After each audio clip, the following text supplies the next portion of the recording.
So if you remember from last week, we're on page 91 now. Moved up. We discussed that certain influences that you find in the world, divine influences, can cause a person both to believe in Hashem or to rebel against Hashem. And the real question here is, how can one thing cause two totally extreme reactions in a different direction? How could it be?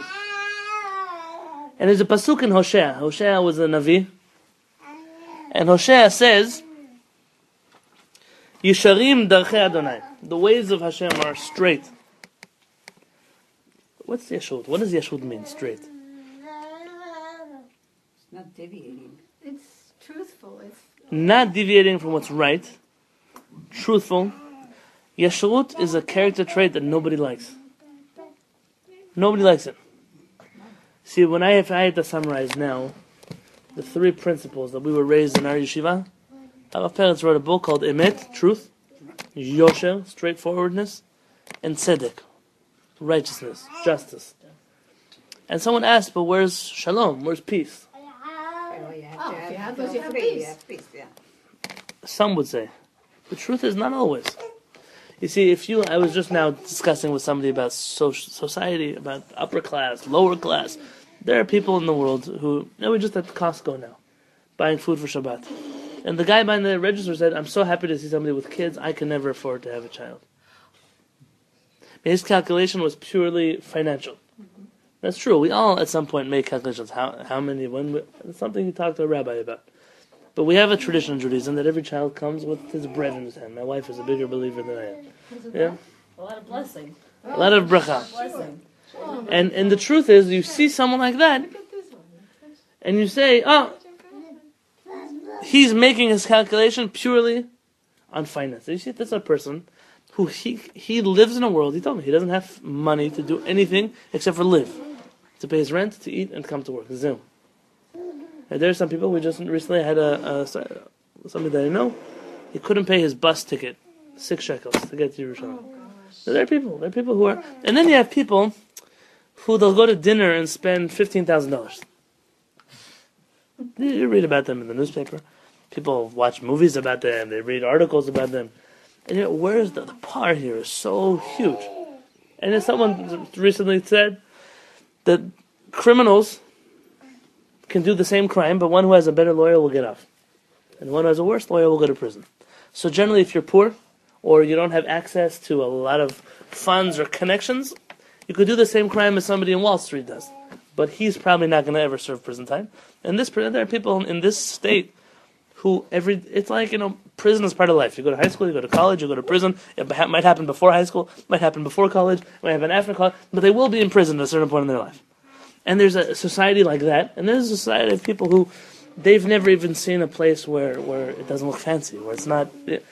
And so what about social justice? What about balancing things out?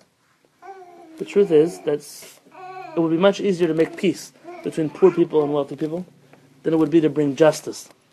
Justice, Yeshua Tzedek, would demand from you that you cannot have a society where there are people who are that poor and people who are that wealthy. People cannot be that wealthy unless they're taking care of the people who are much poorer. It cannot be. You don't have a right to be wealthy. Now, Judaism then sounds a little bit like socialism. It bursts everyone's bubble who thinks that Judaism is a capitalistic economy. Sometimes Judaism is capitalist. Sometimes Judaism is socialist. Sometimes Judaism is communist. Sometimes Judaism is all kind of. We're not asked to spread the wealth equally. Not equally. Asked to help. Help, of course. Exactly. You see the difference? Socialism would demand from you, you make $100,000, he makes $30,000, so you have to split it up. So you're both making, $65,000. Thank you. That says that we are the ones who are deciding what social justice is. We're the ones who are deciding what everybody should have. And that's not how Judaism runs. Hashem decides, and we don't decide. Okay, so let's skip finances for a moment. No, but you think social justice. How do we know what social justice really is? It can be that I'm going to go to bed at night, and there are people who don't have a place to put their head at night. It can't be. Of course it can be, because Hashem made it like that. No, but Hashem. we have to help them. We have to change it, not help them. I don't need to give someone $10. I have to help them. I have to make sure either they have a place to go to bed at night, like the government does, has homeless shelters, has places for people to go. Those might not be it might not even be a Motel 6, right? It's definitely not a Waldorf Astoria, right? But it's a place that someone can go that's a basic in society. And if not that, then when they're found sleeping on a park bench, a police officer should not arrest them. That's also not social justice. There has to be some place, somewhere.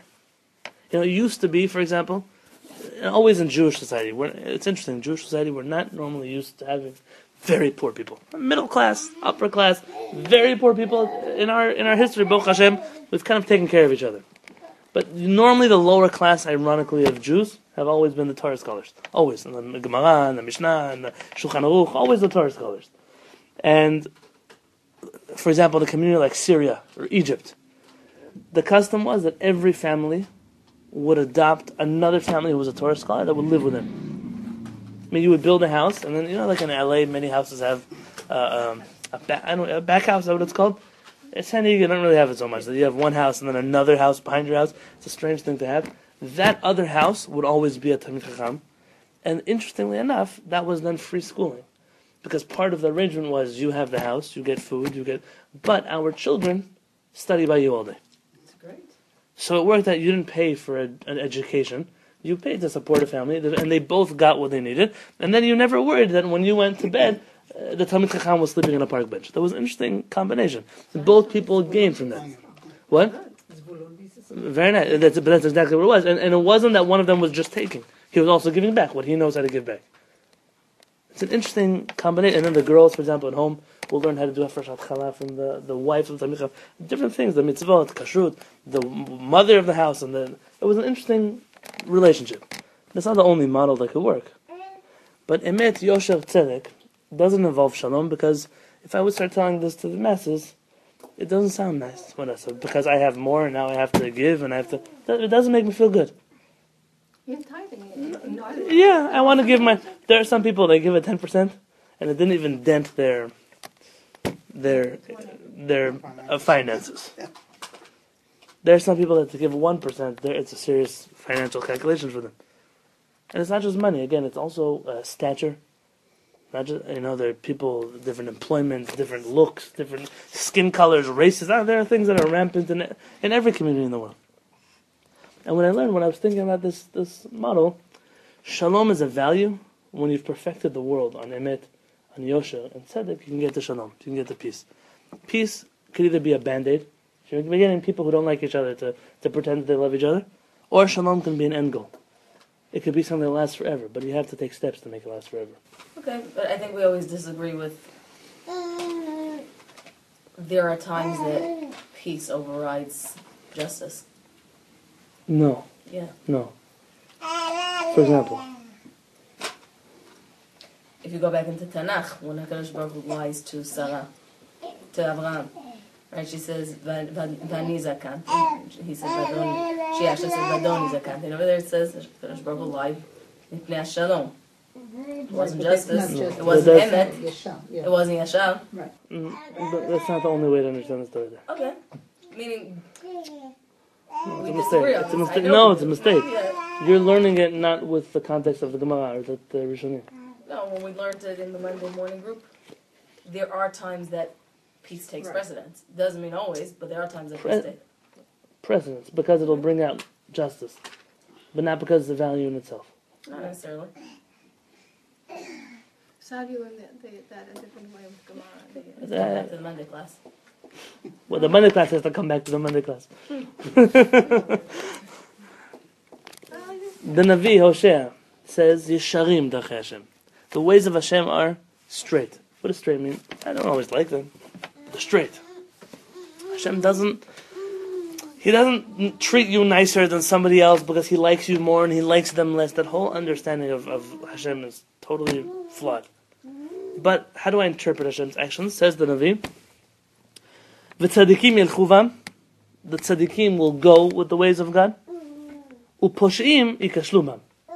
But the posh'im, the criminals, the sinners, those are not righteous, they will stumble in the ways of Hashem. They can look at the same situation. One sees Hashem is doing good, and one sees Hashem is doing a terrible injustice. Now, on a simple level, if your values are in the right place, everything you see Hashem do, you'll be happy with. Because you know that you're thinking the same way Hashem thinks. But let's say you see, take an example. Let's say you think murder is a good thing.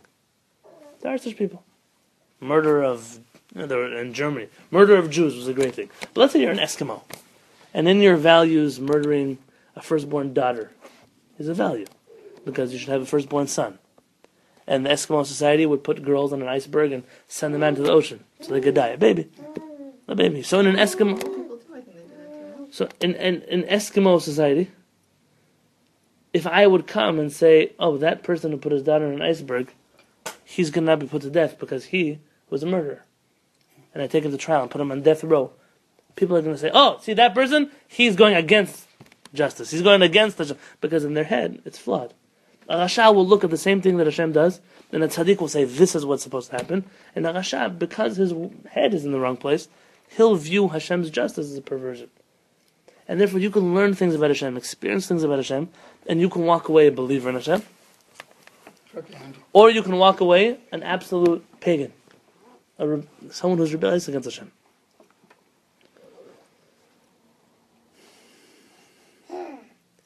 There's a famous story in the Gemara, in Masechet Avodah Zarah. Barry, did Avodah Zarah in Daf Yomi ever? No, I didn't go. So Avodah Zarah, it's an interesting thing. It's a whole tractate of the Talmud about idol worship. What kind of idol? Like you come out when you say I'm learning Avodah Zarah, it means I'm learning idol worship. It's an interesting Masechet. And then there's a famous question. Philosophers came to the rabbis and said, if your God so much hates idol worship, why does he still allow idol worship to exist in the world? If he hates it, then why does it exist? Go back to the freedom of Free choice. Yeah. There's a freedom of choice. The freedom of choice has an extra spin to it. Says HaKadosh Baruch Hu, so our rabbi is in the name of HaKadosh Baruch Hu. He says, you can learn how to serve Hashem through everything. So I mean, there's a means of using it. idol worship? You're very Hasidic. I didn't know that, by the way. It's a new thing. Yeah. The rabbi said, listen, there are people who worship the moon. So now Hashem should get rid of the moon?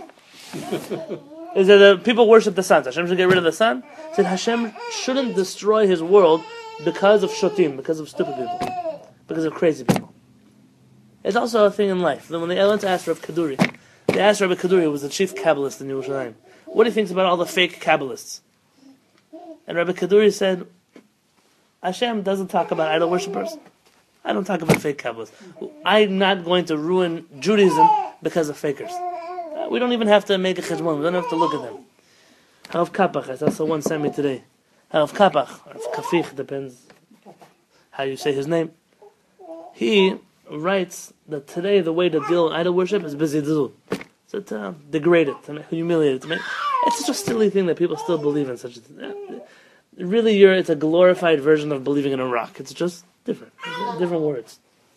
People believe in money and what they can buy, and that's their Avodah Zarah, right? But it's a kind of Avodah Zarah. There are people who really believe in idols. Yeah.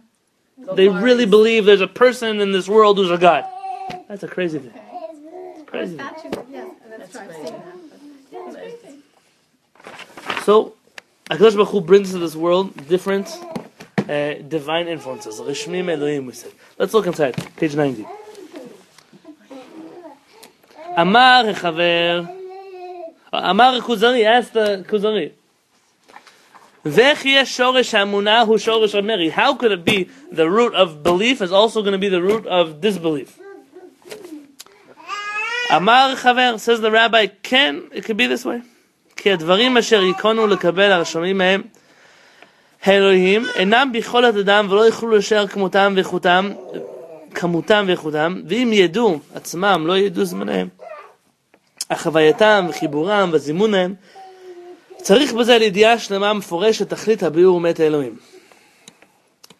We mentioned this last week already.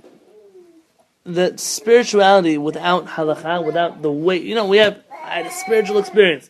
Yeah, but it wasn't warranted by Hashem. It wasn't warranted by halakha. So that's not really a spiritual experience. You got something from it, but it's not a spiritual experience. The rabbi said, but it is. Those things which create a favorable environment for divine influences are beyond man's comprehension, both qualitatively and quantitatively. Even if a person were privy to this information, he would not know when to put these factors to use. Rather, these ingredients, how they are used, and what is needed along with them for them to work properly, all require detailed clarification from God. This week they had in Israel, one of the universities, these 3 art students invented tefillin for ladies. You know, why black and square? That's so old-fashioned. So instead, they made a wooden box with marble on top, and you know, I don't know, some kind of reed straps. You know, the whole. They were white and brown. Oh, and inside they put the names of different ladies instead of the parasha from the Torah. And it's great. The best thing is that now the ladies aren't wearing tefillin. There's not real, just a box in your head. But they only made shalyad. Oh, they only made the hand tefillin. Women represent the heart. They don't need the head. So it's only the hand. Right, they only made one tefillin. A lady doesn't need the head tefillin. They can match it up with the filling only that has the... And I'll tell you, the amazing thing about this is that's exactly the point. See, someone's going to wear those tefillin and say, I had such a spiritual experience. There was nothing, though. It's a box with names of people in it. Unless you put on black tefillin written by a sofer from Parashiyot in the Torah, it's not going to give you any experience. According to the Mekubalim, a lady who wears black tefillin, the real tefillin, is hurting herself. So if she's wearing them and having a spiritual experience, it's not a spiritual experience. The Ben Ish Chai writes that it's so dangerous for a lady to put on tefillin, so she doesn't need what's inside of the tefillin, that it only hurts her neshama when she wears it. It's one of the few things that Ben Ish Chai says that a lady, according to Kabbalah, can do. It's not that she can't. It's a damaging experience. It's like someone who needs surgery, he needs to have a surgery. But someone who doesn't need surgery, why is he going to go for surgery? Why take the risk? Why take that chance of maybe not recovering? Michal, the most would play. Suppose they were tefillin. Michal, the Talmud says, did wear tefillin, the daughter of Shaul HaMelech. Rashi's daughters, there's no source for it. No. But Michal, the daughter, at least not to my knowledge, by the way, by Rashi's daughter. Michal, the daughter of Shaul, wore tefillin. And there's 2 approaches to it. Either Michal, some say, I don't believe she had children. She did. She didn't have children. The Mekubalim tell us that Michal had the soul of a man, not the soul of a woman. There is such a thing. That every soul is, we're getting into Kabbalah here, but every soul is built up of a ducha and a nukva, of a zachar and a nekeva, of 2 halves. And a lady has, it's not a half, a lady has a majority percentage of a feminine neshama, but a minority percentage of a masculine neshama. A man has the opposite. It could be that there's a man who he's in a man's body, and his neshama is more feminine of a neshama. And when he doesn't have the proper outlet for that, he can make mistakes from this feeling. Michal seems to be, according to the Mekubalim, had the neshama of a man.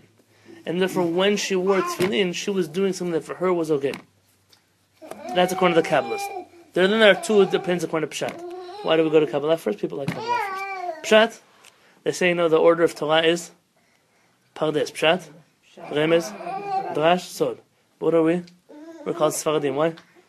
We always put the Sod before the Pshat. We're always going to the Kabbalah before we do the Pshat. It drives people crazy. The Pshat is 2 things. One, either Michal was such a holy person that she was allowed to do certain things that other ladies don't do. We're not Michal but Shaul. If my father was Shaul HaMelech, Shaul was one of the biggest tzaddikim who ever lives in the world. It's a mistake. People think Shaul was, chasing them. He did. He made a mistake. But he was one of Gedolei Israel, one of the giants of the Jewish people. He was the first king. Yes. I mean, to be chosen as the first. On top of that, there's a second girsa. The Talmud is not complete. There's a Talmud in the Yerushalmi, the Jerusalem Talmud, that continues the story about Michal bat Shaul wearing tefillin. And in that story, the rabbis rebuked her for wearing tefillin. And they said she made a mistake. And it seems from that time, so yeah, she wore and she stopped because she was rebuked for it. So a person can have a spiritual experience, but if it's not in the boundary of halakha, then it's not really a God-warranted divine experience. And then he says here, "Umishi higia davar hazeh v'kiyem oto ad gvulav u'tna'av belev shalem hu ha'ma'amin." But somebody who's acquired this knowledge about the halakha, about Torah from Hashem. Now we're on page 91. And he is the believer. He is now considered a believer. ומישהו ישתדל לתקן דברים לקבל העניין ההוא במחקר וספרות וקשות בין שנמצא בספרי החוזים והורדת הרוחניות ועשיית התלסמאות הוא הממרה. The person who starts to use research and logic and let's try 3 tzitziot. Let's try, 4. Now we feel. This person is like a blind person who's walking around in the darkness. There's a Torah that already told you how to have a spiritual experience. Why are you going to look for it somewhere else? He brings sacrifices and incense offerings. וכמה ואיך ובאיזה מקום ובאיזה עת וממי בני אדם ואיך ראוי להתעסק בעניינו ועניינים רבים סיפורם ירח. This person, he doesn't know how much I'm supposed to do with it, what times of day I'm supposed to use it, what days of the week I'm supposed to perform it, what kind of people, men, women, Jews, non-Jews, people in Israel, outside of Israel, all kinds of categories. A person is going to mislead themselves. And we're going to see, let me just read this next piece about a man who comes to a doctor's office. The doctor's not there.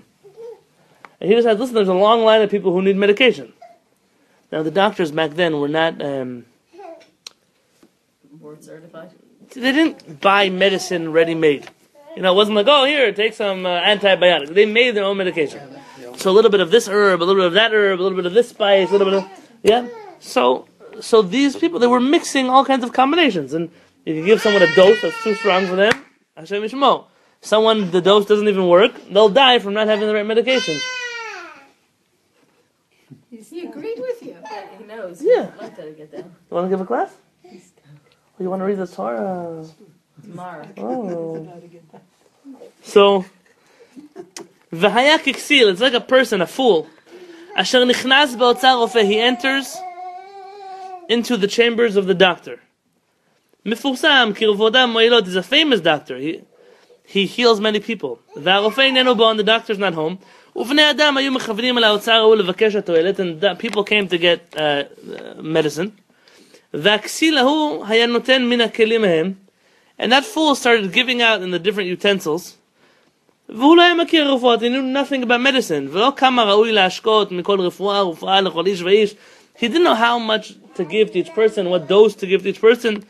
V'hemit anashim rabim, and he killed many people before to him with this medication. Asher hayu ma'ilotem, that he thought should work for them. Now says Rabbi Yehuda Halevy, what happens if someone comes to this fool who's giving out medication? He says, whoa, I was healed. What if it could happen? No, it could be that he gave this guy the right dose. A mistake. ואם יזדמן שיקבל תועלת אחד מהם בכלים מן הכלים מהם, it could be that if he happens to have healed somebody,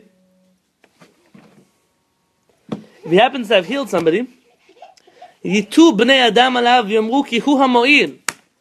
They'll say, look, this is the guy who saved us, this is the guy who helped us. עד אשר יראו לזולתו תועלת במקרה, and really it was just a matter of fact healing. ייתו גם כן אליו, ולא ידעו כי המועיל בעצמותו, ובגלל ייתו, אמנם הוא עצת הרופא, הוא החכם, שחיבר רפואותיהם, והיה משער אותו כראוי, והיה מצווה החולה, שיזמן מה שצריך לרפואה מאכל ומשקה, ותנועה ומנוחה, ושינה וקיצה, ואוויר ומשגל וזולתם. He doesn't know that this really is the way of a doctor who actually knows something. He tells you, take this medication, run a certain amount, eat certain things, drink certain things, do this much exercise, this much marital relations, all kinds of things. That's a wise doctor. Unfortunately, I can't go into all this week that I wanted to say. But unfortunately, you have today a lot of doctors who aren't really doctors. What do I mean by that? They're board certified, they deal with medicine, or even in the traditional, meaning, I'm getting myself dangerous here. I'm not talking about alternative medicine, but even in the medical world, we call Western medicine, there are doctors who they didn't make it as doctors, and they go to some kind of rogue, their own style of medicine, kind of like alternative medicine in Israel, which is not regulated by the government, and so every Joe Schmo can proclaim himself to be a Chinese doctor, an herbal doctor, a Tibetan doctor, and it's a big problem. And here's what happens: I saw in this country, Hashem Yishmo, there are many people who have a certain disease that has a very high mortality rate. And at a certain point, medication, the doctors can't help anymore. And they reach the point where a person is in a place of absolute, we should never know, not you, not your family, there's nobody. A place of they don't know what to do next. It's despair. And there are people who manipulate this despair. There's one doctor who he gives injections of snake venom. Didn't have an Arizona. Yeah, in Texas. And there are people who claim, yeah, it healed me, it healed me. It could be that there wasn't the snake venom that healed it. Out of the 500 people who come, not even one of them gets healed. And they pay him tens of thousands of dollars because obviously your insurance doesn't cover it, right? Or they give him flowers or certain sand from Japan. I've read all of these stories. And they keep going because of that hope. One person felt better for a day or for a week, and he passed on that message to another person. And the whole story here is unlike normative medicine. When you want to be a doctor and you publish your medication, and put aside the politics that exist in every community. I'm sure there are politics in the medical community too. But you have a peer review. You publish it in a journal. It's like this in engineering. It's like this in physics. It's like this in any scientific field. In the rabbinic field, it's the same thing. You publish a book, and you know that it will get critiqued by peers, by colleagues, by people who are greater than you, people who are smaller than you. And when the critique is passed, so then people decide, is it a good book, is it not a good book? And then you edit the book and you try again. You try your studies again. But when you have no critique, it's just you, because you're the only person dealing in this field, you have the capability to damage many, many people. And there are many people who give into these things. There's a famous missionary here in San Diego. He's a Jew who converts people to Christianity. We met him, my wife and I, at a restaurant here in San Diego, and he came to convert people to Christianity. How does he fund all of his single-handedly? He just spent some $17 million. That much? Somewhere, yeah, I know it's his own group, the Restoration of Israel Ministry. He single-handedly funds this. How does he do it? He has in Mexico 7 hours. 7 days a week, 24 hours a day. He's got this line of cancer healing people. You call them, you make appointments with them, and he makes millions of dollars off people. He claims he has some kind of antibody that he can put in people. It's all a sheker of a kazav. It's a scam. But he's in Mexico, so there's no regulations. He can do whatever he wants. People go over the border to get treatment. They come back here. The man is a big. In his religion, it's the same thing. He believes in all kinds of crazy things also. And I don't even know if he's like a normative Christian. Like he might be doing his own thing for all I know. But this is the same story here. There are people who they're like a kid. What did I say? A bull in a china shop. Yeah. They're in the doctor's office. They're giving out medication to the whole world. They don't know what they're getting themselves into. There are religions that do the same thing too. Yes, they've discovered that meditation works. But they've never before studied the writings of the Kabbalists who did meditation based on Torah. And so instead they're mumbling things that are idol worship, or they're doing all kinds of stances that are provocative, or all terrible things. Or their religions say, prayer is something that works. So why does it work? Preview to next week. There's a book called the Tomer Dvorah. We were just talking about it this week. Rabbi Moshe Cordovero was a Kabbalist. He said, you know why you should tolerate your enemies? Because Hashem tolerates his enemies. There are so many people in this world that just despite Hashem, and he still gives them life every single day. So why? For what? Because he's Hashem. So sometimes Hashem will see somebody pray. And they're not praying to him. They're praying to some idol somewhere. But Hashem says, I'm going to help them out. Because really they're in a bad situation. But just because Hashem has chesed on them, doesn't mean now I'm going to believe in the idol. It's a mistake. It's a mistake. And so B'ezrat Hashem should put us on the right path. Elchanan, you should be on the right path also. Back to Imam, B'ezrat Hashem. You know how to get down. Yeah. And we should all be blessed to know when we're in the medicine store to find the right doctor. Not to go to doctors that don't know what they're talking about. Not to take medications that might be fatal for us. And B'ezrat Hashem will yashpi alenu shefa min. Amen.